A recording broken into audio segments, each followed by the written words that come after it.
go, you go. Okay, Gustav? Ready. And go. Okay, go. Yep, go.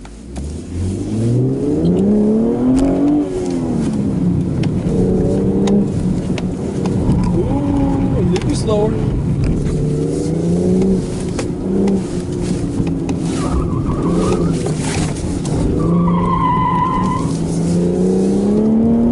Look left. Good.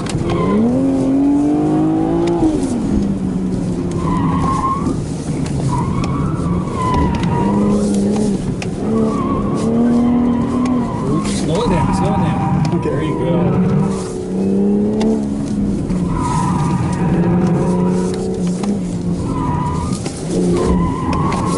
Go fast, go fast. Hit. Brake.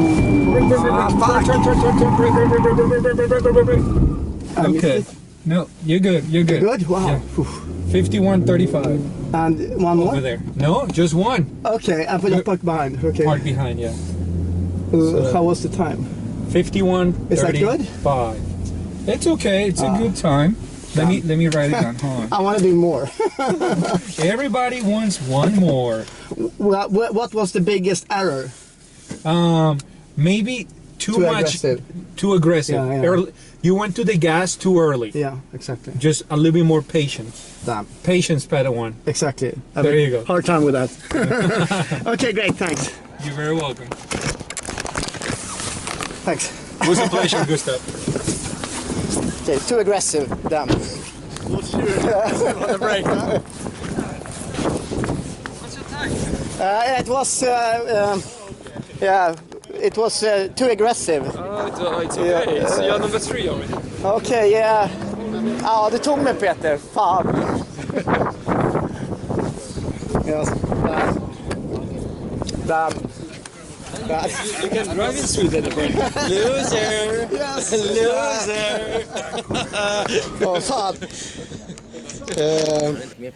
Le Mans basically is one of the biggest 3 races in the world. You've got the Monaco Formula 1 Grand Prix, you've got the Indy 500 in the States, and you've got Le Mans. And in fact, there is a gentleman here whose father was in the film Le Mans, Steve McQueen. So there's not many events that have got a film that has actually been done around the emotion and the passion of a race that actually just talking about it. I don't know about you, because we've both raced there. I've got the hairs in the back of my head standing up. But what I've learned in all of the times that I've raced there is that every time we won because we stayed out of the pits. The average speed per lap is 240 kilometers per hour.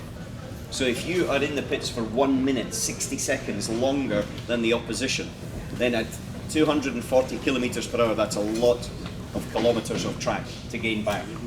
And one thing that we were able to do, and this victory here was defined exactly by that, is we used less tyres than anybody else. We were able to keep the tyre on the car for a longer period. In fact, in that year, there was only 9 sets of tyres went onto the car over 24 hours. So think in a different way. Le Mans is like a Formula 1 season, 17 Grand Prix back to back. So think of a Formula 1, 17 Grand Prix, only using 9 sets of tyres. It's amazing. At the top speeds, exactly the same as Le Mans, at the average speeds of Le Mans. It is quite an amazing statistic.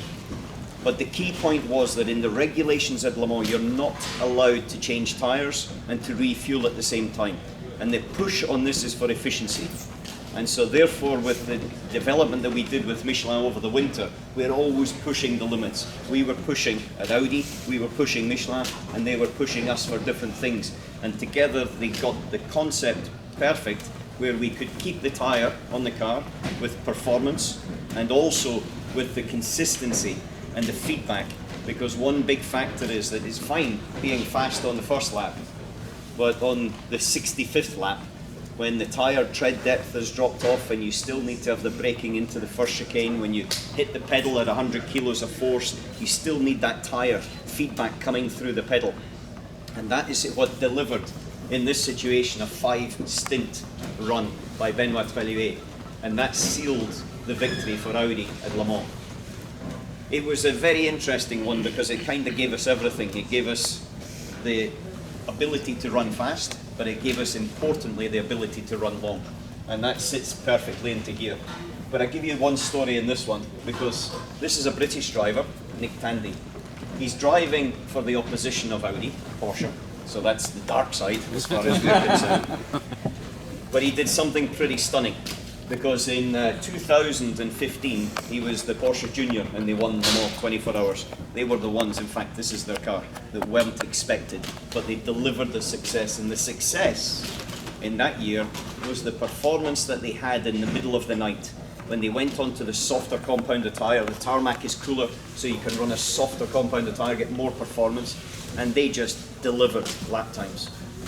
Then, at the end of the year, he came to the States and pitted Le Mans, but not driving an LMP1, but driving a GT car. And because it was so wet, it's like what it will be maybe in about 45 minutes later, because it was so wet in a GT car that normally is 5 seconds a lap slower than the class-leading and race-winning car, then they were still able to come back. And so this car, these guys, they won the race outright at Petit Le Mans after 10 hours in torrential rain conditions, being the quickest car on the circuit. So it's fine being quick in the day, it's fine being quick in the dry, but when you've got to have that confidence with the tyre, with the car, when you're coming up to a corner, when you're braking, turning in, you've got to have that feel. And that is, in my experience, and this is my 20th anniversary with Michelin, so I should get a watch, I think. Yeah. It's my 20th anniversary working with Michelin and racing with Michelin. And in all of my success, it's been about that partnership. It's been about working with the engineers, the designers, to make sure we had the next iteration, the next tyre that was going to give us the performance and the longevity, and also the safety, which was a key factor for us. And at the same time, keep us one step ahead of the opposition in whatever we were having to race in.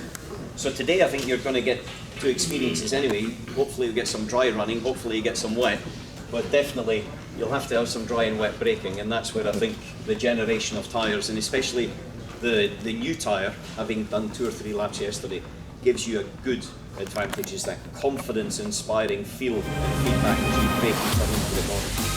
Thank you, Alan. Thank you very much. Thank you. Thank you for the